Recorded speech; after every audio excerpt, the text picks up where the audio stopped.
Domina Diaries mit Lisa Launes und Benne Schröder. Wer leiden will, muss zuhören. Hallo ihr Lieben, herzlich willkommen. Jetzt mal ganz anders bei Domina Diaries. Oh, Entschuldigung, ich muss es ja ganz anders sagen. Hallo und herzlich willkommen, liebe Sklavis. Hey Leute, wir sind wieder für euch. Lisa Launes und Benne Schröder mit mittlerweile, hey krass Lisa, es ist schon Folge 5 von Domina Diaries. Ja, Wahnsinn, ne? Also mich wundert's echt, wie flugs das geht, ja? Aber auch nach Folge 5 haben wir ja noch sau viel zu erzählen. Ja, wir haben so viel zu bereden. Also ich fange direkt mal an, was mich persönlich nicht loslässt. Ist das hinter dir eine Schweinemaske? Das ist eine Gasmaske und das ist eine Ja. Schweinemaske und das ist eine Ledermaske. Okay. Die Schweinemasken kriegen was? Welche davon wird am meisten verwendet? Also die Gasmaske wird am meisten verwendet, diese hier, ja, weil da gibt's einen Aufsatz drauf, wo die Sklaven Poppers kriegen und ich kann denen damit die Luft abdrücken und so für Atemreduktion. Also die Maske wird doch sehr häufig missbraucht, wobei wir auch viele Schweine haben im Moment, ne? Grundsätzlich hast du ja viele Schweine, die zu dir kommen, Ja. ne? Okay, aber Atemreduktion, das klingt fast gefährlich. Ja, also manche lieben ja diese Grenze zu überschreiten, ja.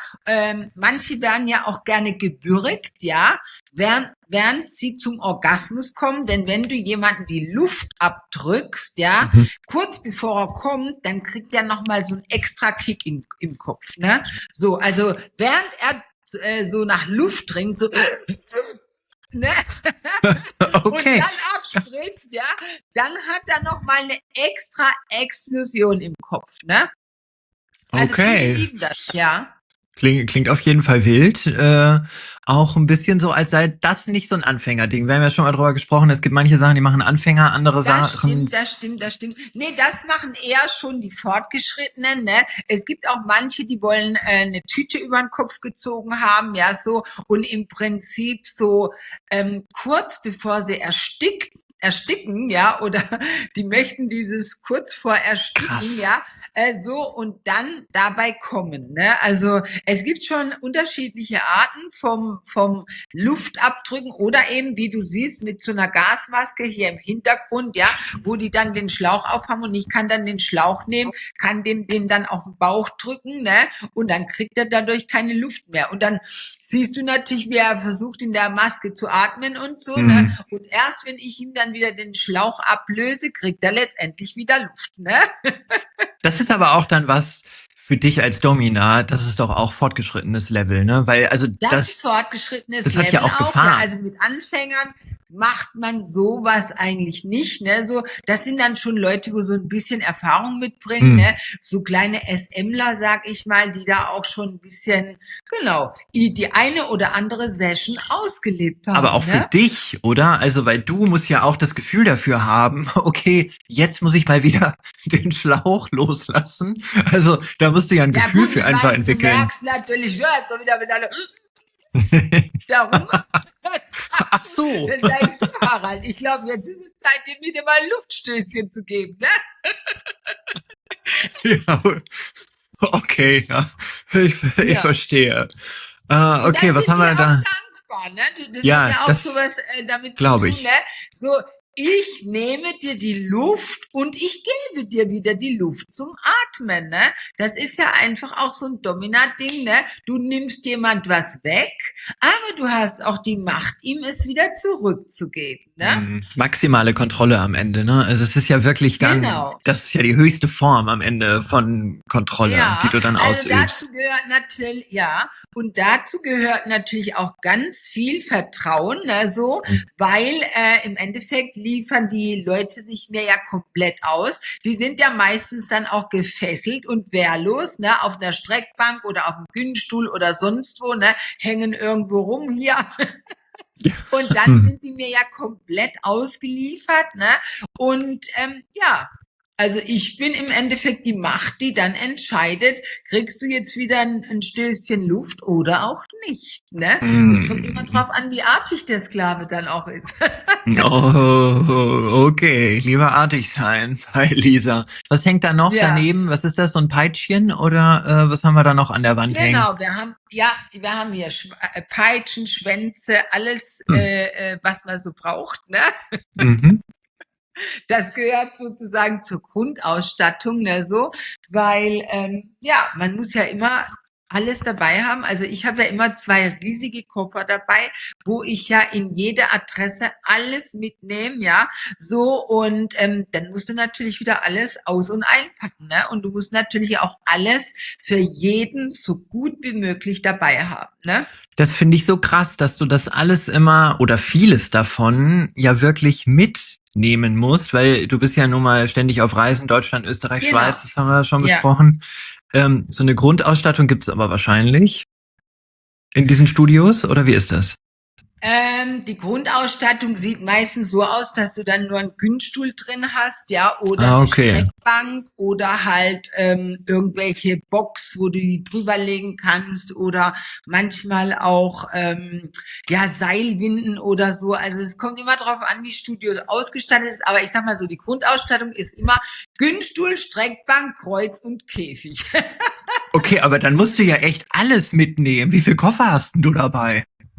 Also ich habe 2 riesige Koffer dabei, einen Rucksack und noch 2 Taschen. Boah, okay, Ja. das ist echt ordentlich. Krass, wo bist denn du gerade überhaupt? Ich Wo bin treffen wir gerade dich in auf der der Welt? Schweiz. Mhm. Genau, ich bin gerade in der Schweiz, in der Nähe von Zürich, ja. Und da bin ich diese Woche und hier geht's diese Woche richtig turbulent ab. Oh, ja, hast du was Also Schönes ich habe erlebt? auch heute Nacht bis in die Nacht um 2 Uhr gearbeitet, ne? Also wer denkt, man hat hier dann Feierabend um 21 Uhr, manchmal, das ist nicht so, ne? So, das kommt natürlich immer drauf an, wie deine Termine sind und wie lange du auch Bock hast, Termine zu machen, ne? Also das klingt so, als hättest du diese Woche schon tolle Sachen erlebt. Gibt's was du Ja, mit uns ja, teilen also diese möchtest? Woche, also Komm, ich muss dir eines sagen, ne? hau Erst raus. gestern hatte ich ein riesen Dilemma, ne, so, weil ein Gast von mir, ja, der hat sein Ehering bei mir beim Händewaschen im Waschbecken verloren, ja. Oh. Ich habe dann zu dem gesagt, wie sollen wir denn den Ring jetzt wieder rausbringen? Ja, da müssen wir den Klempner anrufen. Ich sag, hör mal, da können wir jetzt nicht den Klempner anrufen, ne, so. Du bückst dich jetzt da runter und schraubst das Rohr ab und dann guckst du, ob du den im Abfluss wiederfindest. Ja, und Gott sei Dank war der Ring zwischen Haare und was weiß ich für einem Knäuel, ne, war dann sein Ehering drin, ne, weil ich hatte schon Angst, wenn der Alte dann heimkommt, ne, und die Frau dann fragt, sag mal, wo hast du meinen Ring überhaupt? Dann kann man schlecht sagen, du, den habe ich bei der Domina im Waschbecken vergessen. Ja, nachdem sie mich vermöbelt hat, habe ich den Ring vergessen. Ah, ja, okay. Also es war wirklich dramatisch, ne, aber Gott sei Dank, Ende gut, alles gut. Schön. Also der Sklave ist heil nach Hause gekommen und wurde von seiner Und Frau mit dann Ehering, wahrscheinlich ne? Das war nicht die verdroschen. Hauptsache, ja. Hm, Weil der ja, natürlich okay. rumgejammert hat, oh Gott, oh Gott, oh Gott, wenn ich jetzt ohne Ring heimkomme. Ich sag, hör mal, was schmeißt du den denn auch ins Waschbecken rein? Typisch. Die Sklaven von Es ist heute. Da, unglaublich. Ja, es ist ihm wohl aus einer Schusseligkeit heraus passiert, ne? okay. Ja. Und gab es irgendwie was Schönes, einen tollen Auftrag, was Besonderes? Also ich erinnere mich ja immer noch an deine Geschichte mit der Entführung im Kofferraum. Oh, Ja. das war einfach mein Highlight. Gab es einen besonderen Wunsch bisher diese Woche oder alles Standard? Also diese Woche hatten wir einen da, ne, so, der hatte sein Hochzeitskleid dabei von seiner Frau und Oh wollte Gott. im Prinzip erstickt werden als Jungfrau im Hochzeitskleid, ne? So, dann hatte der sein Hochzeitskleid dabei. Ich habe dann gesagt, du, passt das Hochzeitskleid dir überhaupt von deiner Frau, ne? Dann hat er gesagt, sie hat ähnliche Figur wie ich. Dann dachte ich, na gut, ja. Wenn's passt, dann ist ja gut. Dann zog er dieses Hochzeitskleid an, ne, so, und wollte dann, dass ich ihm einen Müllsack über den Kopf ziehe ihn dann mit einem Klebeband verschnüre, ja, so dass er das Gefühl hat, er erstickt und er wollte unbedingt die Jungfrau im Hochzeitskleid sein, ne? Und diesen Gast, den habe ich öfters, ja, also wie viel Tote der schon bei mir gestorben ist in seinem Hochzeitskleid, das kann man gar niemand erzählen. Da finde ich es auch einfach sehr interessant, ob die Frau, also das muss ja nun irgendwo aufbewahrt werden, dass die Frau das nicht checkt, dass er dann schon 10-mal sein also ihr Hochzeitskleid mitgenommen hat Ja, zu dir. aber Das, du musst dir das ja vorstellen, ey. Welche Frau sucht nach ihrer Hochzeit eigentlich überhaupt noch das Hochzeitskleid raus? Wenn du 20 Jahre verheiratet bist, dann ist das ja sonst irgendwo verstaubt, ne? Wahrscheinlich, ja. Und er hat sich das so als Dings, ich frage mich manchmal, ob das so eine kleine Rache ist auch an seiner Frau oder ob er seine Frau vielleicht gerne selbst ersticken möchte nach 20 um Jahren. Gottes Willen. Ich denk bei sowas auch immer, also er sagt ja jetzt, dass seine Frau das nicht weiß, aber wie Ja. oft ahnen Ehefrauen wohl sowas, ne? Also ich könnte mir auch vorstellen, dass Also- ganz oft die Frauen das checken, aber halt nicht sagen. Ja, du, ich krieg das ja auch oft mit, ja, also viele Frauen nehmen das ja auch in einer Ehe, sagen wir mal so hin, ne, so, weil sie einfach sagen, ey, ich bin hier gut versorgt, ja, so, ich lass dem Alten mal seine Spielereien, weil solange ich sie nicht machen muss und er das woanders macht, Ja. ist es ja den meisten Frauen dann schon recht, ne? Und Ja, das klar. ist ja nicht so, dass also es ist ja auch manchmal so, dass Ehefrauen mich ja auch angerufen haben schon, ne? Ist der Walter heute bei dir? Dann sag ich, wer ist denn überhaupt dran? Ja, hier ist die Annemarie oder sonst wo, ne? Ich habe deine Nummer gefunden und bla bla bla mit dem WhatsApp-Verlauf und ich will wissen, ob mein Walter jetzt bei dir ist, ne? Also ich sagte, ich habe schon Stories erlebt. Also mir haben ja Frauen auch schon Privatdetektive auf den Hals geschickt, ja, so, weil sie das vermutet haben. Aber sie haben vermutet, Krass. dass der Frau eine Affäre hat, ne? So. Und dann haben sie natürlich herausgefunden, okay, es ist keine Affäre, es ist doch die Domina. Ey, das ist so crazy. Ich kann mir auch vorstellen, Also dass ich hab manche schon einfach so so viel Scheuklappen, erlebt. weißt du? Dass manche sagen, Ja. okay, ich hab's mitbekommen, der geht zu einer Domina, ist mir egal, ich tu so, wenn ich so tue, als wüsste ich's nicht, dann passiert's auch nicht. Und du willst ja auch irgendwie Nein, vielleicht also so ich sag, dein Standing nicht verlieren im Freundeskreis, ne? Dann, also du würdest es vielleicht dann nicht ansprechen, ja, ich trenne mich vom Harald, weil der Nein, lässt sich gerne wie ein das Weihnachtspaket verschnüren. ja, das machen die nicht, ja, weil viele, wo dann mit mir in Kontakt getreten sind, sagen, naja gut, ich kannte seinen Fetisch, aber ich wollte den jetzt nicht ausleben mit ihm, ne? Und da bin ich doch froh, dass er dich gefunden hat, ja, dann hab ich den Alten vom Hals. Ja.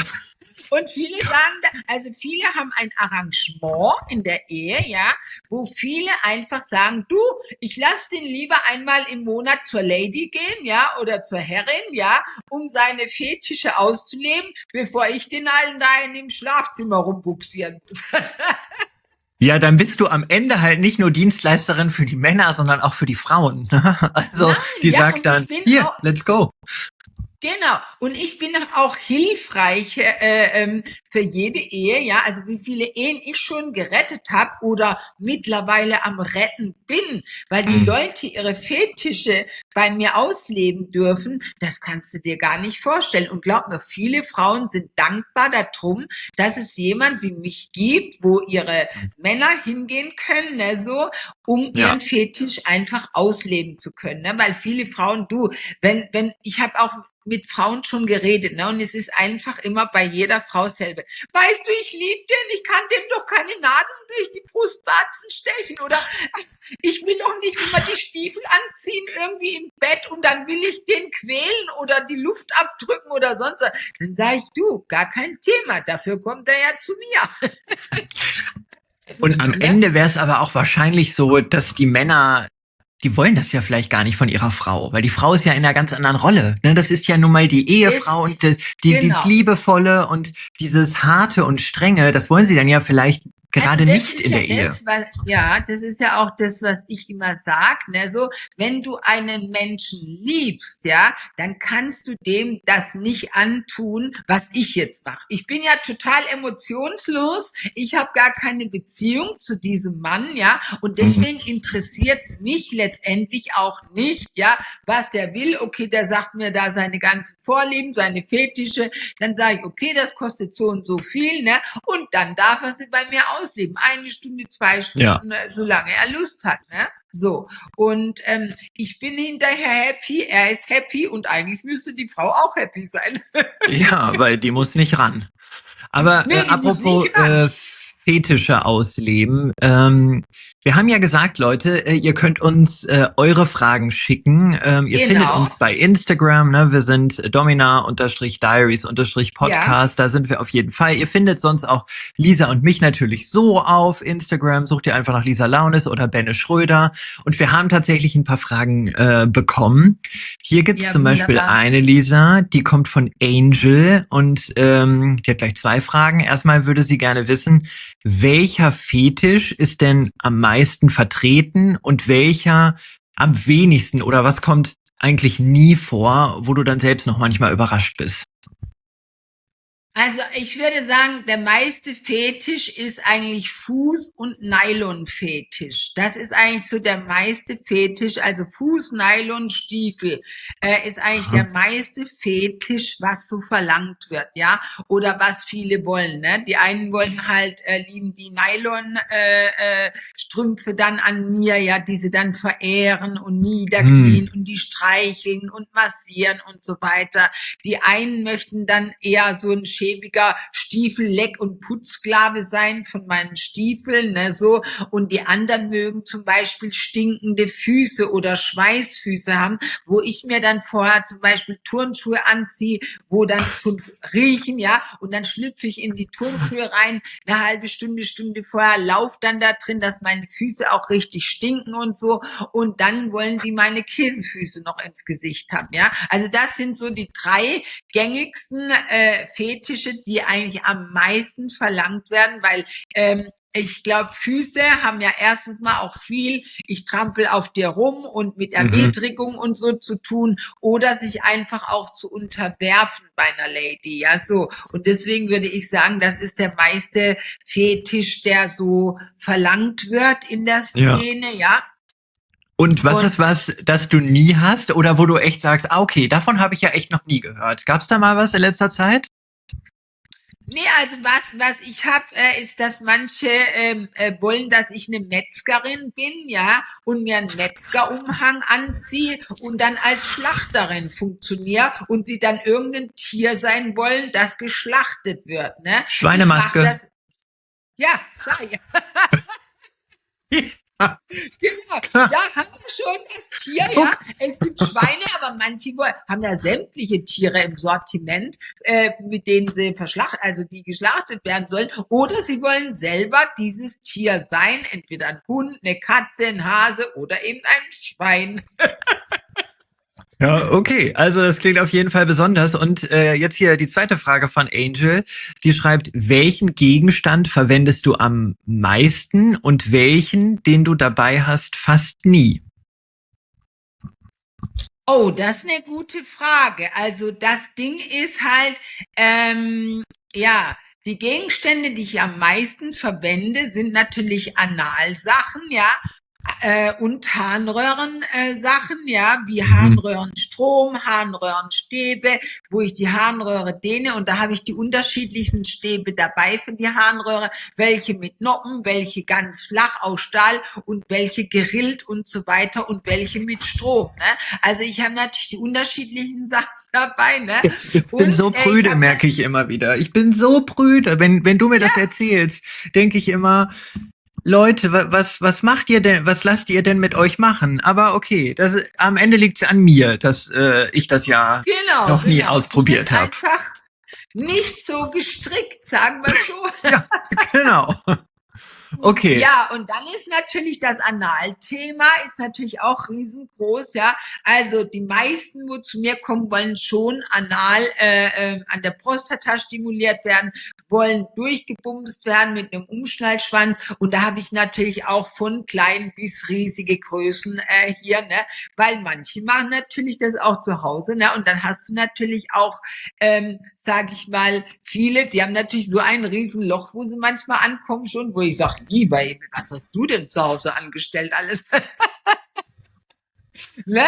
Und ja, also ich würde sagen, gerade so Harnröhrensachen und Analsachen ist eigentlich so das häufigste, was ich habe.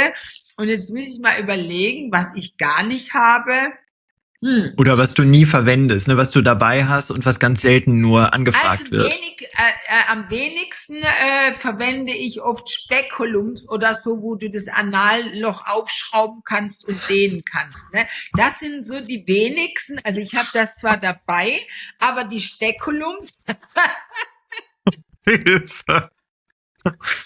ja, da dehnst du, da kannst du das Analloch so richtig aufschrauben, ne, und so richtig dehnen, dass es offen steht. Ne? Und dann kannst du da im Prinzip noch Strom reinjagen oder sonstige Gegenstände. Ne, so. Und das ist eigentlich so eher seltener. Also ich habe das zwar alles dabei, aber das ist eher seltener, dass das so gewünscht wird. Das meiste ist dann schon Prostata-Massage, anal, dass sie durchgebumst werden oder mal, wie gesagt, einen Umschnallschwanz lutschen müssen. Ne? Das ist dann wahrscheinlich so gesteigert, also das, was du am häufigsten verwendest, das ist dann auch eher für, ja, so Mainstream, ne? Und dann je Ja. spitzer es irgendwie wird und wo du auch am meisten Erfahrung für brauchst, das wird dann am wenigsten verwendet, ne? Ja, also wie gesagt, das ist wirklich so, ja. Also ja, du hast so ein Grundprogramm, wo eigentlich die große Masse draufsteht, sagen wir es mal so, ne? Und dann hast du halt diese feinen Spezialisten, ne? Wo ich aber natürlich auch alles dafür dabei habe, aber das wird natürlich dann nicht so bevorzugt, sagen wir es mal so, wie die anderen gängigen Sachen für die Masse, ne? Ja, klar. Ich habe eine wunderschöne, wirklich, ich habe eine ganz tolle Frage. Ich liebe die. Lukas hat eine Frage und das ist eine persönliche Frage an dich. Lisa, welchen Job hättest du jetzt eigentlich, wenn du dich nicht entschieden hättest, Domina zu werden? Also ich glaube, dass ich Schauspielerin geworden wäre. Also ich bin ja jetzt im Prinzip auch eine Schauspielerin auf eine andere Art und Weise, aber ich glaube, wenn ich diesen Job nicht gewählt hätte jetzt, ja, wäre ich Schauspielerin geworden und wer weiß, was noch kommt. Du, vielleicht gibt's jetzt Angebote. Aber was würdest du Ja, dann machen? und Würdest du so Hollywood machen oder wärst du eine deutsche Theaterschauspielerin oder also was wäre dein Ziel nee, gewesen? ich wäre eher Hollywood. Also ich Ja, wäre klar. Hollywood auf jeden Fall. Da gehöre ich auch hin. Ne, so. Und wer weiß, ich schreibe ja noch mein Buch und so weiter. Und ich habe ja immer so das innere Gefühl, dass dieses Buch, wenn ich das fertig habe, ja, dann wird das auch verfilmt. Ja, und das ist eigentlich so noch so ein, wie sagt man denn, so eine To-Do-Liste von meinem Leben, wo ich irgendwann noch mal einen Haken dran setzen will. Ja, das ist so noch so ein Lebenswunsch von mir. Ich habe mir ja schon einige erfüllt, aber das ist noch so ein Wunsch, der steht noch offen und der ist noch in Arbeit. Klar, ich sehe den Film auch schon, der heißt natürlich auch Domina Diaries. Also das ist ganz groß, überall plakatiert. Also es wäre schon cool. Es gäbe ja auch eine Menge zu erzählen. Was, ne? Gibt's aber auch, also okay, Schauspielerin Lisa, das ist ja jetzt auch schon so ein Glamour-Job. Gibt es einen ganz normalen, ich nenne es jetzt mal ganz normal, einen ganz normalen Job, den du dir auch hättest vorstellen können? Irgendwas total Bodenständiges.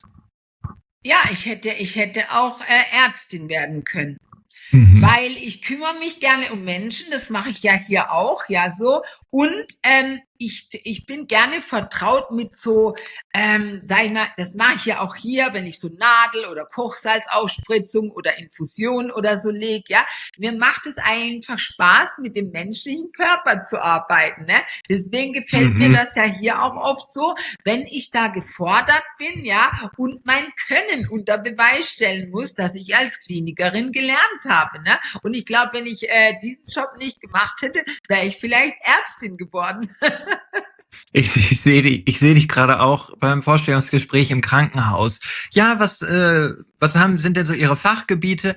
Ich spritze Hoden auf. Habe ich übrigens gestern erst gemacht. Ah ja, schau an, ein Ja, Klinikprogramm. Ja, okay, genau, Klassiker. genau. Markus hat eine Frage geschickt und das habe ich mich auch schon gefragt, deswegen Props für dich, Markus. Sind diese Latex-Klamotten nicht super unbequem und schwitzt man darin nicht total?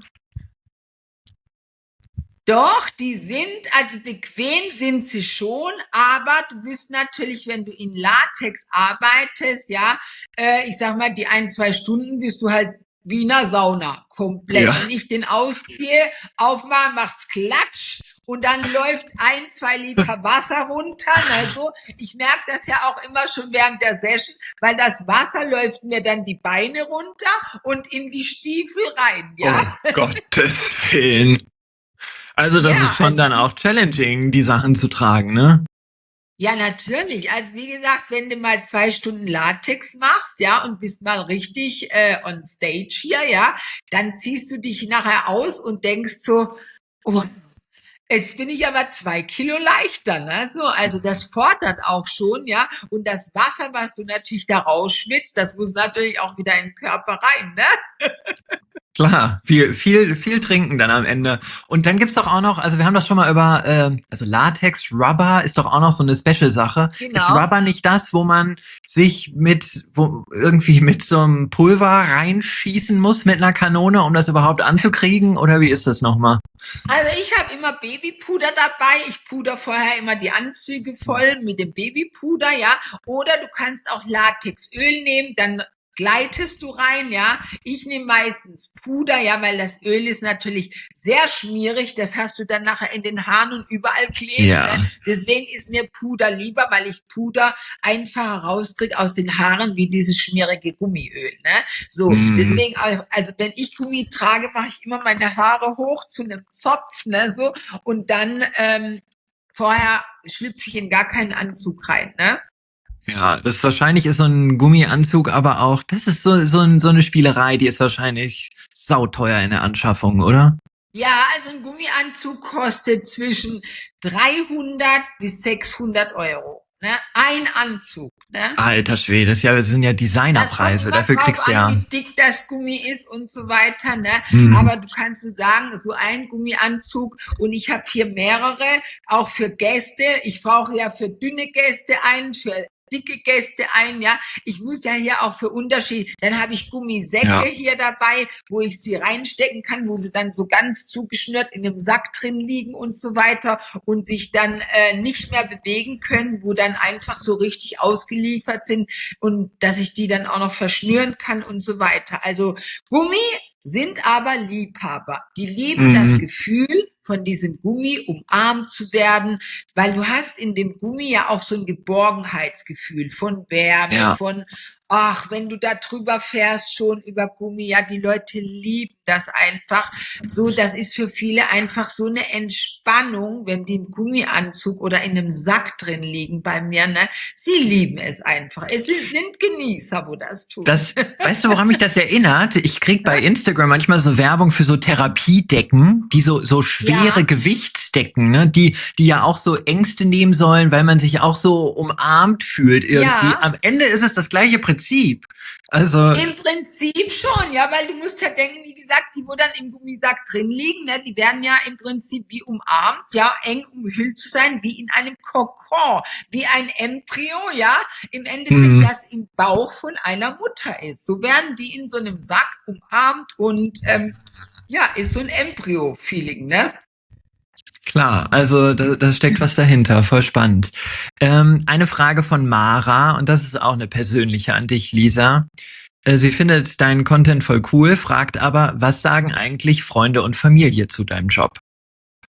Ja, also das war lange ein richtig übles Thema für mich, ne? Weil Mhm. meine Familie mag eigentlich meinen Job nicht, den ich hier tue, ne? So, die konnten auch lange nicht damit umgehen und ich hatte ja auch mal 2 Jahre den Kontakt abgebrochen früher mal Mhm. zu meiner Familie, wo ich in Frankfurt gelebt habe, ne? So und da war es einfach so. Ein Freund von meinem Bruder lief damals, wo ich das SM-Studio in Frankfurt hatte, in einem großen Bordell, lief der durch dieses Bordell und sah mich dann an der Türe stehen und hat das natürlich dem ganzen Fußballverein von meinem Bruder erzählt. Mein Ah, Bruder war der Chef, also wie sagt man denn, der Leiter von dem mhm. Fußball, der hat das alles koordiniert, ne? Und als der natürlich dann kam, dann haben die natürlich alle getuschelt und drüber geredet, ne? Mhm. Und dann hat er das mitbekommen, ne? Und dann war der natürlich schon ein bisschen pisst, ja, weil er gesagt hat, ey, wegen dir lachen die jetzt alle darüber und sagen, was meine Schwester da für einen Job macht und so. Und dann sage ich, du, weißt du, es ist doch völlig wurscht, ob ich diesen Job mache, ja, so. Er war doch derjenige, wo im Puff gelaufen ist und mich angequatscht hat, ne? Stimmt. Das Also ist jetzt wirklich mal das von der Ding. Seite, ne, so, was ist jetzt denn schlimmer? Ich meine, ich habe ja nichts zu verbergen, ja, aber ist es nicht schlimmer, wenn dann ein verheirateter Typ zu mir kommt, mich anlabert und dann noch weiter plaudert, ja, zu meinem Bruder. Mhm. Und das war dann irgendwann so ein Punkt, wo meine Familie gesagt, ey, das ist mir too much, ja, auch in Frankfurt damals. Da muss ich euch ja noch sämtliche Geschichten erzählen, was da alles passiert ist. Das glaubt ja eigentlich kein Mensch, was ich alles in Frankfurt auch erlebt habe. Ja, so mit der ganzen Drogenszene, dann mit der Polizei, mit SEK. Also da gibt's ja Geschichten von mir, da können wir aber heute nicht drauf einsteigen. Wir Machen wir eine behalten das. Folge. Wir behalten das für die nächste Folge im Hintergrund, ja, weil was ich alles in Frankfurt erlebt habe, das ist ja schon filmreif, ne, so. Und Mhm. genau. Aber das dazu, wie gesagt, die Familie hat sich dann von mir distanziert und ich fühlte mich dann auch gekränkt und habe dann gedacht, okay, wenn ihr jetzt keinen Kontakt mehr zu mir wollt, dann will ich auch keinen zu euch, ja. Und das Ding war dann, was uns alle wieder zusammengeführt hat, mein großer Bruder, der hatte Epilepsie durch einen Motorradunfall, dem ist der ganze Lenker ins Gesicht bei einem Mhm. Motorradunfall und hat ihm den ganzen Kiefer und Schädel zertrümmert. Und nach diesem Unfall hatte er immer epileptische Anfälle Mhm. und er war dann gestorben, ja, an einem epileptischen Anfall. Und erst, wo mein Bruder gestorben war, rief mich dann meine Mutter wieder an und hat gesagt, du, dein Bruder ist gestorben und die ganze Familie will, dass du jetzt nach Hause kommst, ne? So. Und dann bin ich natürlich damals nach Hause gegangen, aber es war natürlich für mich eine ganz schlimme Situation. Aber ich glaube, das war so eine Situation, wo dann meine Familie und mich zusammengeschweißt hat wieder, Mhm. weil man einfach gesehen hat, wie schlimm es ist, wenn man ein Familienmitglied verliert oder es von einem geht, ne? Ja. Also, dass sowas Schlimmes dann eigentlich erst passieren musste, ist schon traurig und dramatisch, aber am Ja, Ende, aber manchmal, manchmal ist es so und es ist schön, dass ihr jetzt wieder Kontakt habt und du zeigst ja auch häufig bei Insta, wie du bei deiner Mama zu Hause bist genau, und wie du sie besuchst oder wie du deine genau, Family zum Essen einlädst. Also es ist ja. ja voll schön zu sehen, dass ihr euren Weg gefunden habt.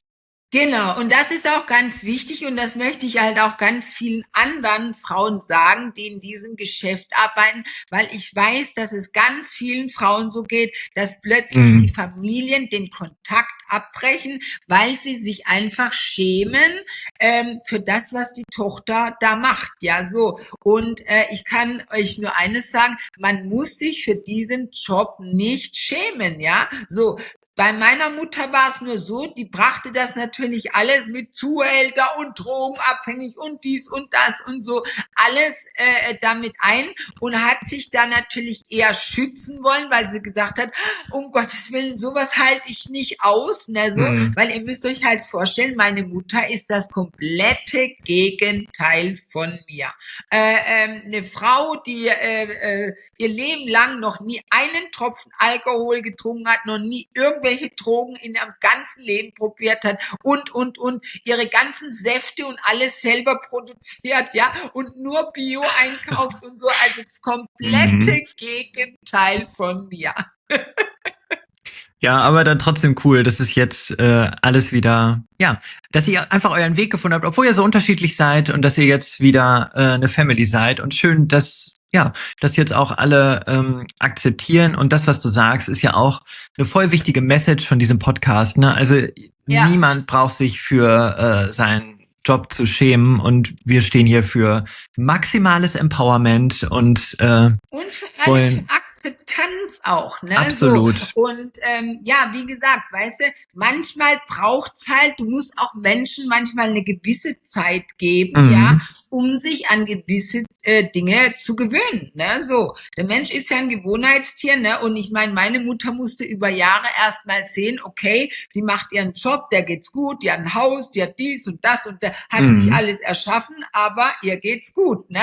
Und das musste erstmal ins Bewusstsein von meiner Mutter kommen und um heute zu sagen, ich stehe hinter meiner Tochter, egal was sie tut, weißt du? Das ist ja die Message, die ich heute von meiner Mutter kriege. Du bist mein Kind, ja, und egal was du tust oder früher auch alles gemacht hast, ja, ich stehe hinter dir, ich bin deine Mutter, ne? Und das ist ja toll, wenn eine Familie das dann auch wieder so hinkriegt, ne? Ich finde, es kann einfach kein schöneres Schlusswort für diese Folge geben. Das ist einfach jetzt traumhaft schön gewesen und toll, dass deine Mama das sagt.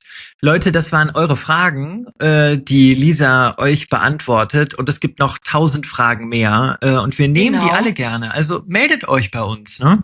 Genau. Einfach dem Benne schreiben, Domina Diaries Podcast auf Instagram und dann können eure Fragen genauso hier landen wie heute die anderen, ne? In so diesem Sinne, das. Benne, ne, so. Dann sage ich Dankeschön und auf Wiedersehen. Schauen Sie mal wieder rein, denn etwas Show muss sein. Leute, wir freuen uns, wenn ihr nächste Woche wieder dabei seid. Bis dann, tschüss. Klammis, ciao. Tschüss. Domina Diaries mit Lisa Launes und Benne Schröder. Wer leiden will, muss zuhören.